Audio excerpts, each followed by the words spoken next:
Good morning students, I am Jagdish मूंड। जैसा कि हमारा चैप्टर चल रहा था आंकड़ों के संकलन की विधियाँ, हमने दो विधियों की चर्चा की थी, जनगणना विधि और प्रतिदर्श विधि। जनगणना विधि हम कर चुके थे। आज का हमारा टॉपिक है प्रतिदर्श विधि। परंतु प्रतिदर्श विधि को शुरू करने से पहले आपको मैं रिमाइंड करवाऊँ जनगणना विधि क्या थी।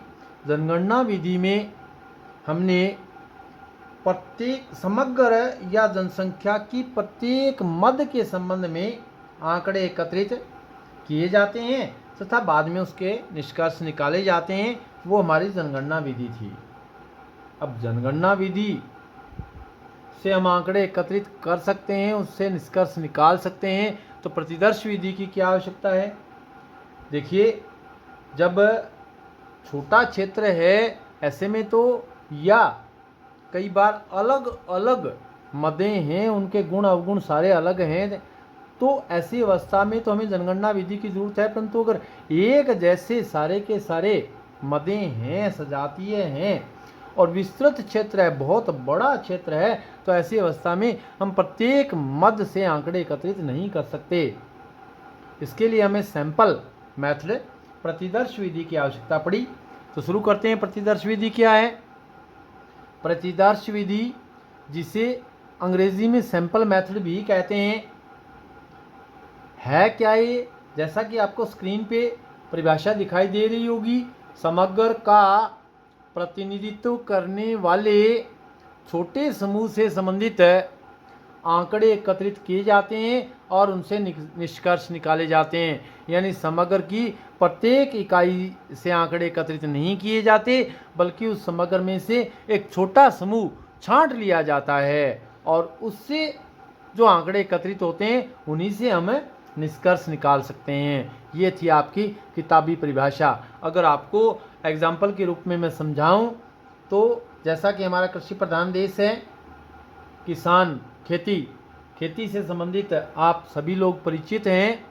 जब हम फॉर एग्जांपल हम नरमा बेचने जाते हैं तो जो खरीदार है, हम ट्राली में भर के नरमा लेके जाते हैं और जो खरीदार है वो देखता है कि वो नरमे की क्वालिटी, कपास की क्वालिटी अच्छी है या बुरी है, उसके भाव कम लगाए जाएं, ज़्यादा लगाए जाएं। इसके लिए वो क्या करता है, उस ट्राली में एक मुट्ठी भर कपास निकाल लेता है। प्रत्येक मद यानी पूरी ट्राली को नहीं देखता, बल्कि मुट्ठी भर कपास निकाल के और वो देख के अगर वो अच्छा है तो वो अंदाज़ा लगा लेता है, निष्कर्ष निकाल लेता है कि ये कपास की क्वालिटी अच्छी है या ये बुरी है। तो ये हमारा सैंपल हुआ। या इसे हम अगर एक और एग्जांपल लें तो मान लेते हैं गेहूं का ढेर पड़ा है और उस ढेर में हमने पूरे एक एक दाने को चेक नहीं किया, गणना नहीं की, उससे निष्कर्ष नहीं निकाला, बल्कि एक मुट्ठी भर गेहूं हाथ में उठा के उन दानों को टेस्ट करते हैं, देखते हैं कि ये अच्छे हैं बुरे हैं, और उसी आधार पे पूरे के पूरे ढेर का निष्कर्ष निकाल देते हैं कि ये गेहूं अच्छी है या बुरी है। तो ये आपका बेटा सैंपल मेथड है। सैंपल मेथड की परिभाषा यानी समग्र का प्रतिनिधित्व ही तो किया उन्होंने। कुछ मुट्ठी भर दानों ने, छोटा समूह से संबंधित आंकड़े एकत्रित किए जाते हैं और उनसे निष्कर्ष निकाले जाते हैं। वो हमारी है प्रतिदर्श विधि, सैंपल मेथड। अब बात आती है ये कहाँ उपयुक्त है। देखिए, जैसा कि आपको स्क्रीन पे दिखाई दे रहा है, कहाँ उपयुक्त है। पहली बात तो है विस्तृत क्षेत्र। जहाँ क्षेत्र बहुत बड़ा हो, वहाँ अनुसंधान जहाँ हम कर रहे हैं वो थोड़ा छोटा क्षेत्र ना हो, बल्कि बहुत अधिक विस्तृत क्षेत्र हो, वहाँ ये उपयुक्त है, क्योंकि हमारे समय की बचत होगी और खर्च भी कम आएगा। दूसरा इसका पॉइंट जैसा कि दिखाई दे रहा है, शुद्धता से क्या अभिप्राय है? अगर हमें बहुत हाई लेवल की, उच्च स्तर की शुद्धता की ज़रूरत है तो हम जनगणना विधि का प्रयोग करेंगे। जबकि बहुत ज़्यादा शुद्धता की आवश्यकता ना हो ऐसी अवस्था में हम प्रतिदर्श विधि सैंपल मेथड का प्रयोग करेंगे। तीसरी बात कहता है परीक्षण। परीक्षण का मतलब यानी बहुत ज़्यादा अगर जांच पड़ताल की ज़रूरत ना है विभिन्न इकाइयों के, जब विभिन्न इकाइयों के अत्यधिक परीक्षण की ज़रूरत नहीं है तो ऐसी अवस्था में हम सैंपल मेथड का प्रयोग करते हैं। चौथा पॉइंट आपका है एक जैसी इकाइयाँ। यदि अलग अलग इकाइयाँ हैं तो प्रतिदर्श विधि लागू ही नहीं हो सकती, क्योंकि हम कैसे अंदाज़ा लगा सकते हैं। मान लिया एक ट्राली में गेहूँ, मूंग, चना सारी चीज़ें भरी पड़ी हैं, तो हम कैसे अंदाज़ा लगा सकते हैं कि वो सारी चीज़ें सही हैं अलग अलग से बोरियों में। जब समग्र की सभी इकाइयाँ यानी सारी इकाइयाँ एक ही जैसी हों, ऐसी अवस्था में हम सैंपल मेथड का प्रयोग करते हैं। ये थी हमारी उपयुक्तता। इसके बाद बात आती है इसके गुण क्या हैं। गुण क्या है बेटा? सबसे पहली बात तो है कम खर्चीली है, यानी एक बहुत बड़ा क्षेत्र है तो उसमें अगर हम प्रत्येक मद की जनगणना विधि से प्रत्येक मद के से संबंधित आंकड़े एकत्रित करेंगे तो हमारा खर्चा बहुत ज़्यादा बढ़ जाएगा। जबकि प्रतिदर्श विधि में मान लिया 250 घरों की सर्वे करनी है, उनमें से हमने सिर्फ 5 छांटे, तो हमें तो 5 ही आदमियों के पास जाना है। इससे समय की बचत भी होगी और खर्च भी हमारा कम आएगा। इसके अलावा गलती की पहचान। गलती की पहचान क्या है बेटा? यानी अगर हमसे गलती हो जाती है अनुसंधानकर्ता द्वारा तो उसकी अगर दोबारा पहचान करें तो हमारा एक छोटा सा समूह है उसकी हम दोबारा भी जांच कर सकते हैं। अतः गलती की पहचान की जा सकती है। ये विधि अधिक विश्वसनीय है गलती की पहचान करने के मामले में। उसके बाद चौथा पॉइंट कहता है बेटा विशाल अन्वेषण। विशाल अन्वेषण क्या है? यानी अगर बहुत बड़ा अन्वेषण है, क्षेत्र विस्तृत है, ऐसी अवस्था में सैंपल मेथड अधिक उपयोगी होती है, क्योंकि जनगणना विधि में तो बहुत ज़्यादा धन खर्च होता है, हम कर नहीं सकते ऐसा। सैंपल मेथड में हमारा छोटा सा समूह है। इसके अलावा अगला कहता है प्रशासनिक सुविधा। अब अगर प्रत्येक मद हमें प्रत्येक बात को प्रतिदर्श विधि की प्रत्येक बात को अगर सैंपल में उसमें जनगणना विधि के परिप्रेक्ष्य में ध्यान से समझेंगे तो आपको प्रत्येक बात समझ में आ जाएगी। प्रशासनिक सुविधा को पहले जनगणना विधि में देखते हैं। अगर जनगणना विधि में 250 घरों की करनी है और 7 दिन में करनी है तो हमें कितने आदमी चाहिए? क्योंकि एक आदमी तो 250 घरों की अलग अलग जगह जाके और नहीं कर पाएगा ना। तो ऐसी अवस्था में अगर हम उनमें से 3-4 छांट लेते हैं, छोटा समूह हो गया सैंपल मेथड, तो इजीली कर सकते हैं। यानी बहुत ज़्यादा आदमी नहीं चाहिए, एक ही आदमी चाहिए। तो प्रशासनिक सुविधा बड़ी अच्छी रहती है, यानी सर्वेक्षण का संगठन तथा प्रशासन अधिक सुविधापूर्वक ढंग से किया जा सकता है। अधिक निपुणता योग्य प्रश्नकर्ता नियुक्त किए जा सकते हैं, क्योंकि हम एक आदमी तो योग्य और निपुण भी चुन सकते हैं, परंतु अगर सारे का करना हो तो मुश्किल हो जाता है ना। तो ऐसी अवस्था में सैंपल मेथड ये इसका एक गुण है। इसके बाद अंतिम बात कहता है वैज्ञानिकता। वैज्ञानिकता क्या है? ये अधिक वैज्ञानिक है। अधिक वैज्ञानिक किसे कहते हैं? जिसमें हमें जांच कर सकें परिणाम और कारण, उसे कहते हैं वैज्ञानिक। यानी ये अधिक वैज्ञानिक है क्योंकि हम जितने भी सैंपल लेते हैं उन सैंपल की हम दोबारा भी जांच कर सकते हैं। अब ये था इसका अवगुण। इसके बाद आता है बेटा,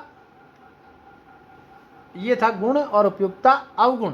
अवगुण क्या है? अवगुण में सबसे पहली बात तो रहती है बेटा पक्षपातपूर्ण। ये पक्षपातपूर्ण है। पक्षपातपूर्ण कैसे है बेटा? जब हम सैंपल लेते हैं, मान लिया एक नरमे की ट्राली का ही सैंपल लिया है, ऐसी अवस्था में हमें पता है पहले से कि उस ट्राली में आगे तो गंदा नरमा डला हुआ है और पीछे अच्छा डला हुआ है। अब अगर मैं मेर का यानी मेरे जिसकी मुझे मदद करनी है उस विक्रेता की, और मुझे सैंपल निकाल के अन्य विक्रेताओं को दिखाना है, तो मैं पीछे से सैंपल निकाल के ये कहूँगा भाई ये देखिए बहुत अच्छा नरमा है, जबकि आगे तो वो गंदा भरा पड़ा है। तो पक्षपात कर दिया ना मैंने। तो पक्षपातपूर्ण है ये, क्योंकि अनुसंधान केवल उन्हीं मदों को प्रतिदर्श के रूप में चुन सकता है जो उसको पसंद है, यानी अपने पसंद के चुन लेगा, तो पक्षपातपूर्ण है। इसके अलावा एक निष्कर्ष की बात आती है। निष्कर्ष इसके बड़े ही अशुद्ध हो सकते हैं। यदि इस विधि में यदि गलत सैंपल चुन लिया तो सारे के सारे निष्कर्ष गलत हो जाएंगे, निष्कर्ष भी अशुद्ध निकलेंगे। तो एक इसका डिमेरिट है कि अशुद्ध निष्कर्ष निकलते हैं। उसके बाद कहता है चुनाव का मतलब क्या है? प्रतिनिधि प्रतिदर्श, जो सैंपल हमने प्रतिनिधि स्वरूप लिया है उसके चुनाव में बड़ी कठिनाई होती है। एक अनुसंधानकर्ता के लिए कई बार चुनाव करना बड़ा ही मुश्किल हो जाता है कि वो समग्र का पूर्ण प्रतिनिधित्व करेगा या नहीं। इसके अलावा प्रतिदर्श निर्माण क्या है? यानी सैंपल बनाने में बड़ी कठिनाई आती है। कई बार जहाँ से आंकड़े एकत्रित करने हैं वो सांख्यिकी समूह इतना अलग अलग प्रकार का, इतना विविध होता है कि उसका सैंपल बनाना बड़ा ही कठिन होता है। ज्ञान, बड़ा ही विशिष्ट ज्ञान चाहिए इसके लिए, क्योंकि हमें पता होना चाहिए सैंपल किस हिसाब से बनाएंगे हम। तो समग्र में टेक्निकल विधि है ये। समग्र में से सही प्रतिदर्श सैंपल निकालने के लिए विशेष ज्ञान की जरूरत रहती है। वही व्यक्ति सैंपल निकाल सकते हैं जिन्हें सभी विधियों का ज्ञान होता है। अदरवाइज और ऐसे विशिष्ट व्यक्ति जरूरी नहीं है कि आसानी से पर्याप्त उपलब्ध हों। ये इस प्रतिदर्श विधि का अवगुण है। इसके अलावा अगली बात आती है क्या क्या चाहिए सैंपल मेथड में, आवश्यक तत्व क्या हैं, जरूरी किन बातों का हमें ध्यान रखना है। स्क्रीन पे जैसा दिखाई दे रहा है आपको 4 बातों का मुख्य ध्यान रखना है बेटा। प्रतिनिधित्व का मतलब जो हम सैंपल ले रहे हैं वो इस प्रकार का हो कि जिस सांख्यिकी समूह का सैंपल ले रहे हैं उसकी सारी की सारी विशेषताओं का पूर्ण प्रतिनिधित्व करे वो। यह तभी संभव हो सकता है जब उस सांख्यिकी समूह की प्रत्येक इकाई को प्रतिदर्श के रूप में चुने जाने का मौका, समान अवसर प्राप्त हो। अगला तत्व जरूरी ये रहता है कि आज़ादी हो, स्वतंत्र हो। समग्र की सभी इकाइयाँ जितनी भी मदें हैं उन सभी